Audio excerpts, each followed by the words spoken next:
En Conversaciones CTX, la Operación Orión, la Escombrera, una investigación que nos va a decir qué pasó en la Comuna 13 en el año 2002. AIA, Papelería Creativa presenta.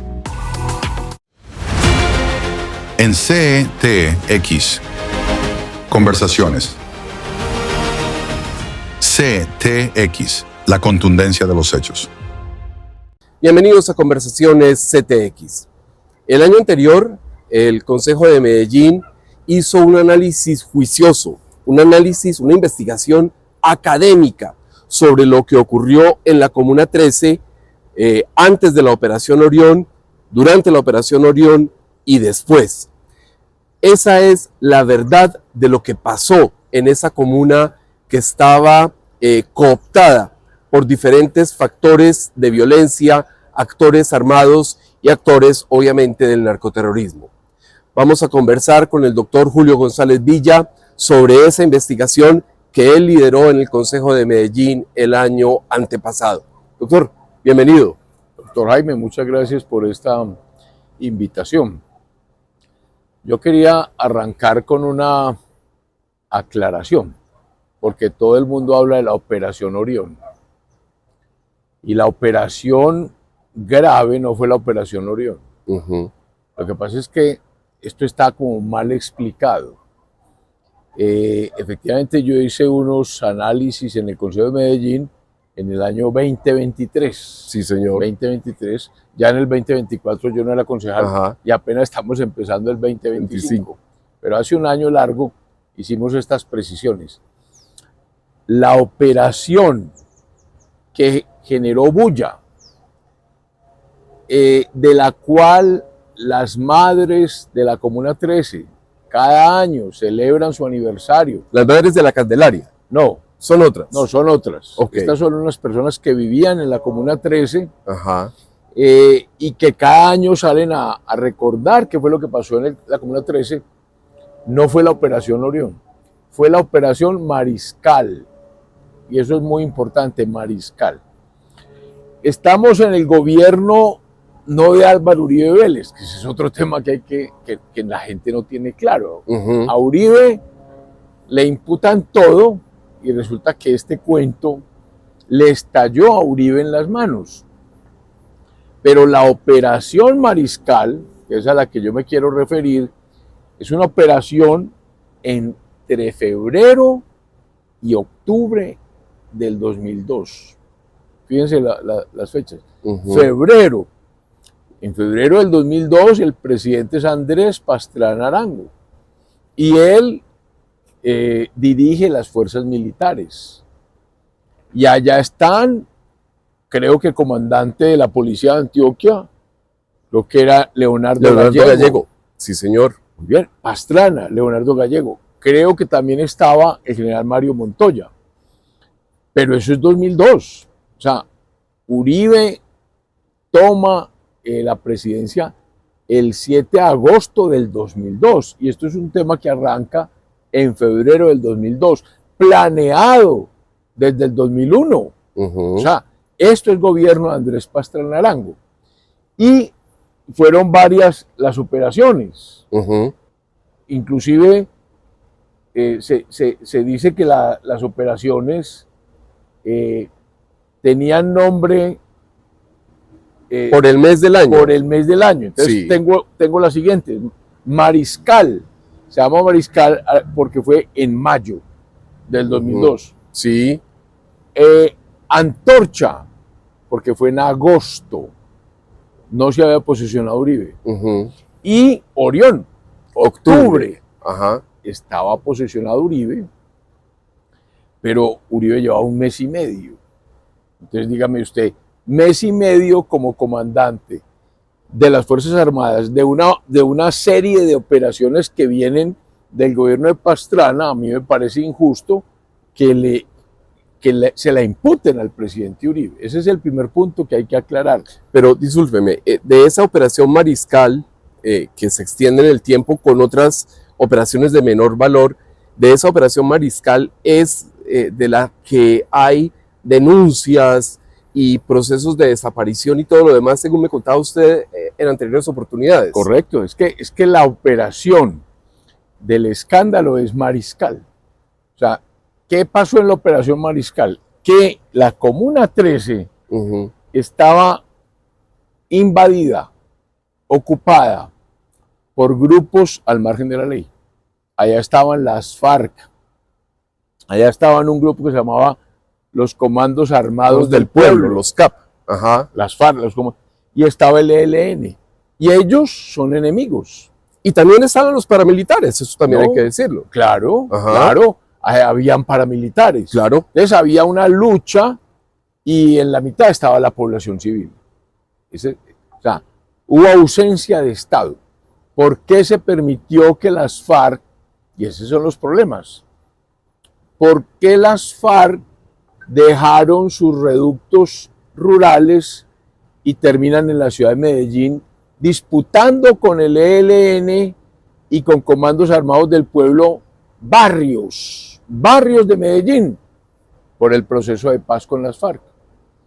Como las FARC ya estaban tranquilas allá en el Caguán, desde que arrancó el gobierno de Pastrana, porque creyó en ellos, entonces se vinieron a disputar en las ciudades. Ya quisieron pasar a la parte urbana ya de mayor valor, como son las ciudades capitales. Claro, y ahí cogen las FARC bastante fuerza, desafortunadamente, desaprovechando una oportunidad única que les daba el gobierno de Andrés Pastrana Arango de reinsertarse. Entonces, ahí hubo ingenuidad de parte del gobierno, pero fue en la Operación Orión donde se dieron esas locuras, porque llegó un momento en que el mismo pueblo dijo, pero yo recuerdo que yo viví por el lado de Santa Gema, carrera 80 con calle 33, calle 35.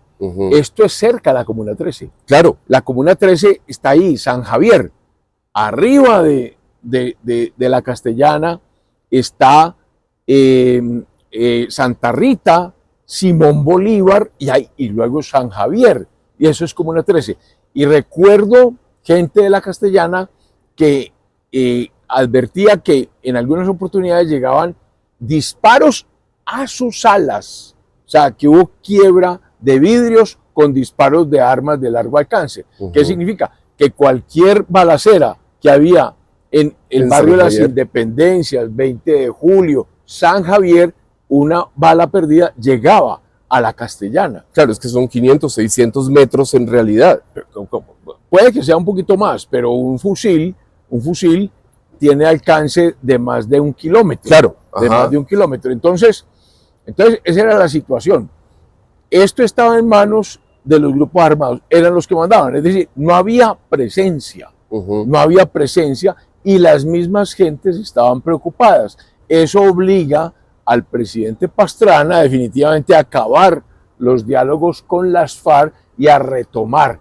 Entonces, este es un proceso de retoma del control de las ciudades y fue algo acordado con el alcalde de Medellín, que si no estoy mal, creo que el alcalde de Medellín era Luis Pérez Gutiérrez. Sí, señor. Entonces, eso fue acordado y resolvieron a través de esa operación Mariscal tomar control de la Comuna 13 y obviamente eso no podía ser avisado, tenía que ser sorpresivo. Lo podía hacer con girasoles y rosas.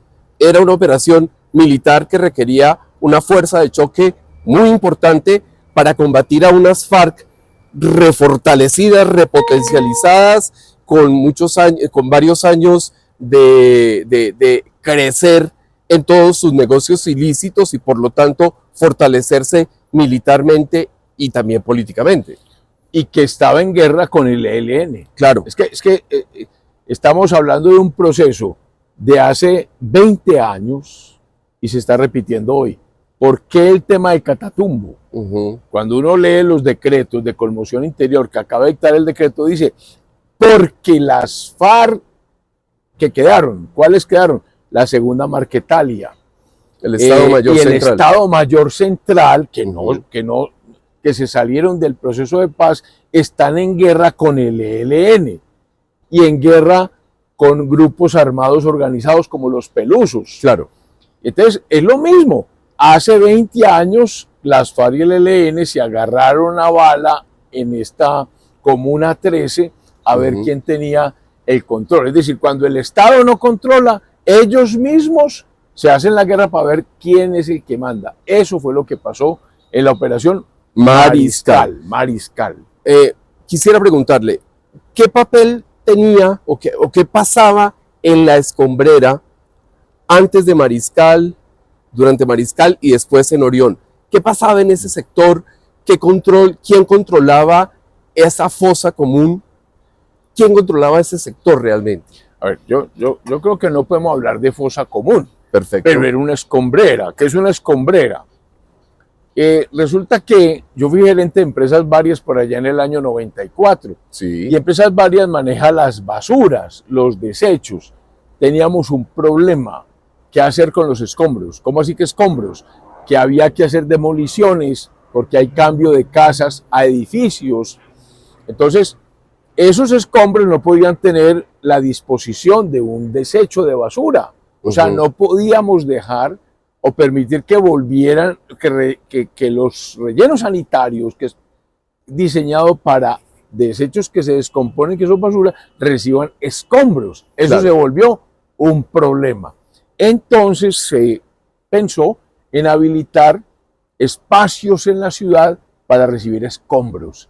Ese es el nacimiento de la escombrera allá en San Javier, en la Comuna 13, recibir escombros. Obviamente que para recibir escombros no es lo mismo que recibir desechos. Claro. O sea, el escombro en sí no es peligroso. Entonces, no había tampoco necesidad de tener enmallado el sitio de disposición. Simplemente necesitaba un terreno. Yo no recuerdo quién era el dueño de eso. Yo por allá, en algunos procesos judiciales que instauré en nombre de unas terceras personas, nosotros demandamos a El Cóndor, que es una empresa constructora muy importante, El Cóndor, y yo visité varias veces el sitio y efectivamente no había control del ingreso a eso porque es un terreno muy grande, que se recibía de escombros. Entonces, como no había policía, no había vigilancia de quién entraba en la escombrera, y estaban las FARC, y estaban el ELN, y estaban los grupos armados del pueblo, y estaban no sé quién, las autodefensas de no sé qué, entre ellos se agarraban a bala, y había muertos. Y esos muertos los enterraban allá. Ojo, esos muertos entre grupos armados y ilegales los enterraban ellos mismos en la escombrera.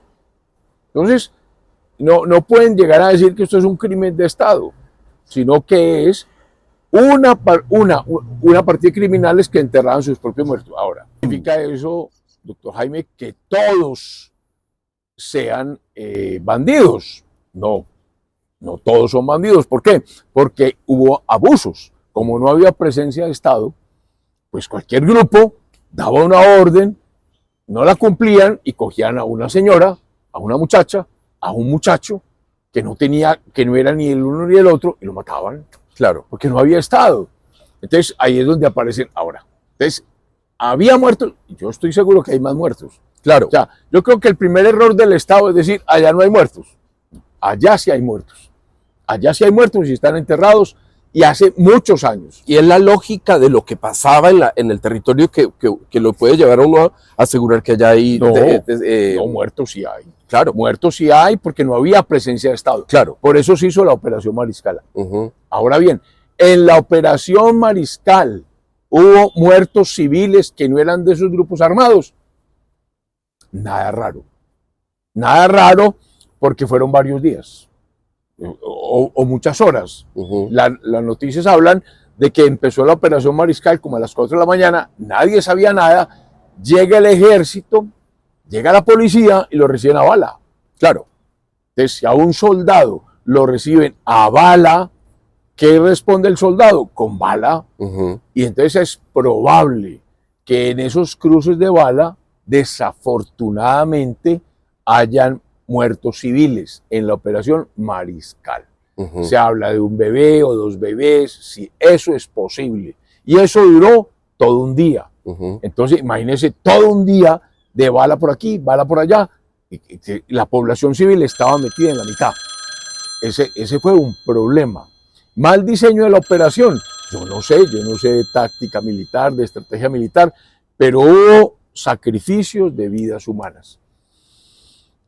Enterraron gente que fueron sacrificados en ese enfrentamiento.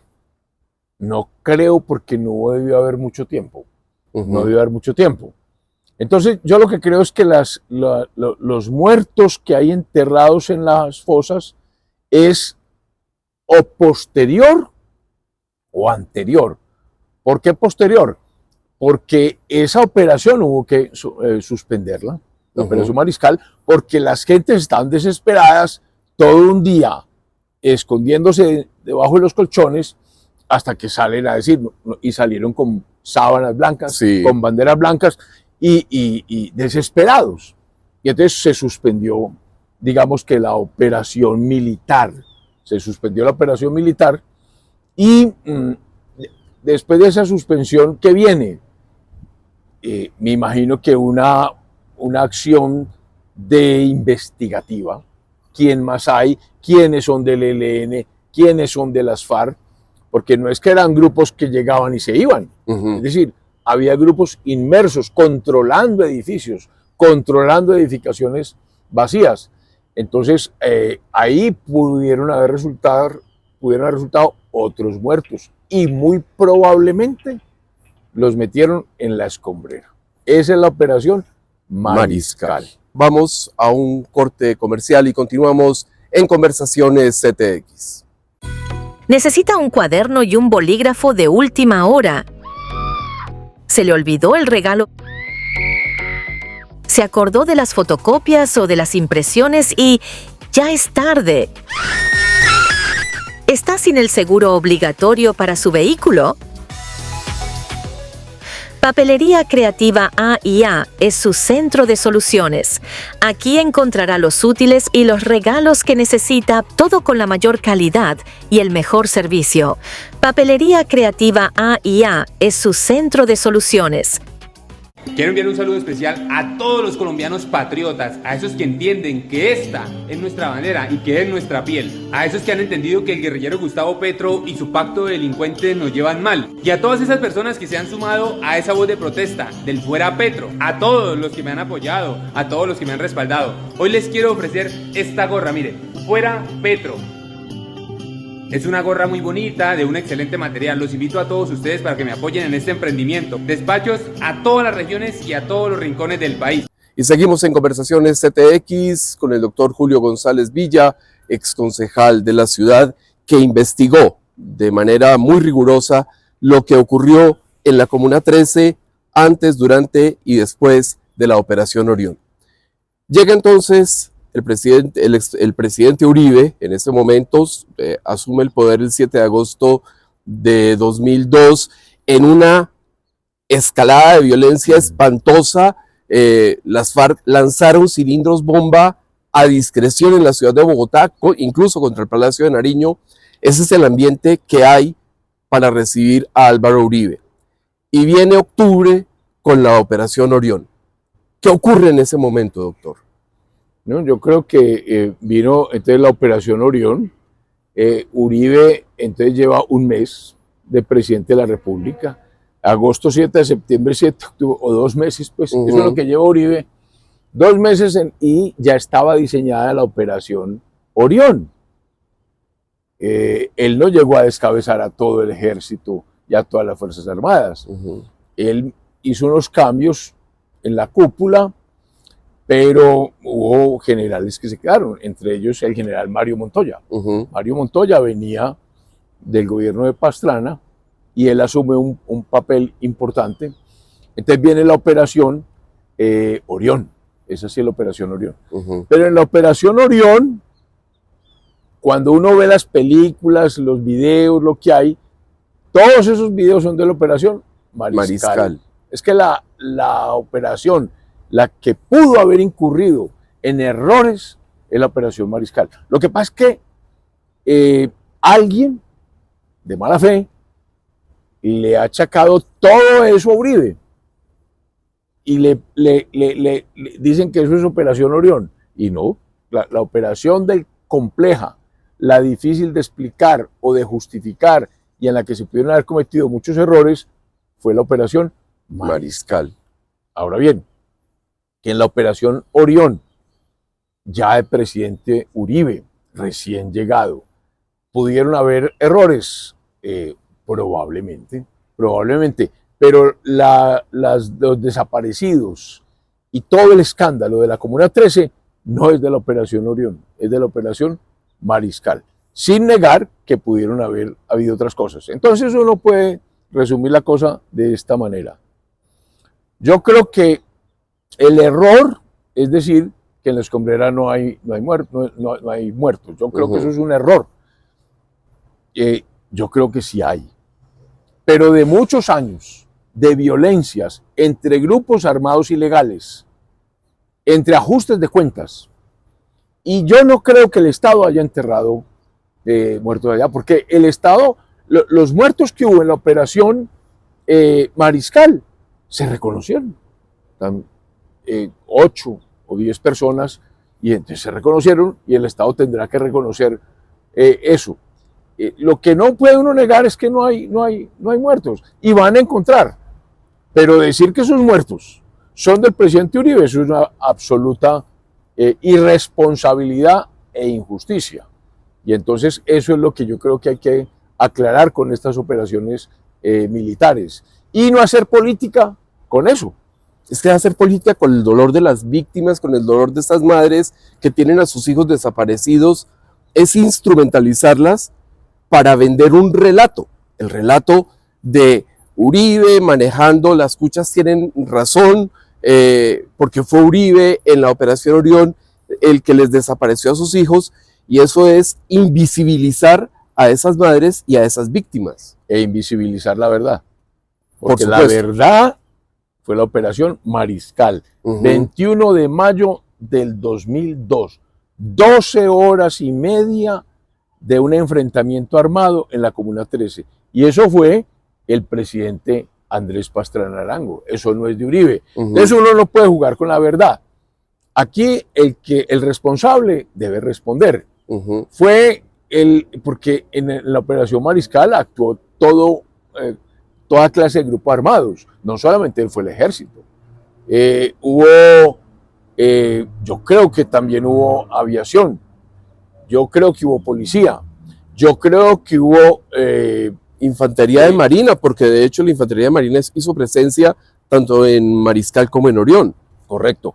Y también hubo detectives. Claro. Entonces ahí hay una responsabilidad que habrá que aclarar, pero muchos, o sea, lo que es injusto es decir que los muertos que aparecen enterrados en la escombrera son muertos del Estado. Eso no es verdad. Son muertos ajusticiados por grupos armados ilegales. Y dentro de los grupos armados ilegales están los paramilitares, que son ilegales. Ahora, el Estado le dejó el espacio a los paramilitares, porque el Estado se ausentó. Y eso es responsabilidad del Estado. Eso claro. Sí hay que hablarlo como así de claro. Pero hay que poner las cosas realmente en su contexto, a quién se le debe asignar esas responsabilidades. Ya me parece injusto que le asignen todo a Álvaro Uribe. Álvaro Uribe debe responder en cierta forma por la Operación Orión. Pero eso es cuando él llega, es como si llega en paracaídas, y ya hay una serie de operaciones que él no puede parar, porque había que poner orden en la ciudad de Medellín. Miren lo que es hoy la Comuna 13. Es un sitio, realmente es el renacimiento de un sector que estaba sepultado en violencia y terror, el resurgimiento, el renacer de un espacio que se ha convertido en uno de los más importantes a nivel de turismo, a nivel de expresión en la ciudad de Medellín. No, totalmente de acuerdo. Y uno habla con la gente de la Comuna 13 y está feliz. O sea, otro es el cambio que se dio. O sea, esa parte de la ciudad en la que yo viví, yo viví en la Castellana, está agradecida porque la paz volvió a todo ese sector. Entonces todo ese tema de Simón Bolívar, de San Javier, de Santa Rita, está hoy viviendo una oportunidad única. Allá lo que ve uno es desarrollo, comercio, turismo por todas partes. Pero no puede ser que digan que allá es una fosa común. No es una fosa común. Eso no es verdad. Porque eso es lo que piensa o están diciendo los de la JEP. Es parte del relato, ¿no? Que entre otras cosas me parece una irresponsabilidad. Los que se llaman magistrados de la JEP están actuando irresponsablemente. ¿Por qué? Yo siempre escuché a mis profesores de derecho decir que los jueces se pronuncian en sus fallos. Y yo veo a los jueces ahora, los de la JEP, dando entrevistas. O sea, se convirtieron, los fallos no importan, se convirtieron en unos bestsellers, pues. Hablan a cualquiera que lo llama a una entrevista y un juez no puede hacer eso. El juez, si quiere decir algo, dígalo en un fallo con las pruebas. Pero el juez de cámara me parece una barbaridad. La justicia y eso espectacular. Está pasando con la Comuna 13, con la JEP y con la Operación Oriol y Operación Mariscal. Doctor Julio González Villa, muchísimas gracias por haber aceptado nuestra invitación. Muy importantes las precisiones que usted acaba de hacer para contrarrestar esas falsedades, esas falacias que quieren construir en torno a la Operación Orión y sobre todo construirlas de cara a las elecciones de 2026. Como ya se desmontó, se deshizo el castillo de naipes de los 6.402, entonces ahora buscan construir un nuevo relato a partir del dolor de las madres de los desaparecidos en la Comuna 13 y en Medellín. Correcto, Jaime, muchas gracias a ti y vuelvo a repetir, yo estoy seguro que hay muertos enterrados, pero que no son del Estado, que son de los grupos armados ilegales a los cuales el Estado no combatió con la contundencia con que finalmente los combatió en estas operaciones militares que se tuvo que hacer para recuperar la ciudad de Medellín. Bueno, y a ustedes muy amables por habernos acompañado. Nos encontramos en otra oportunidad en Conversaciones en CTX, la contundencia de los hechos.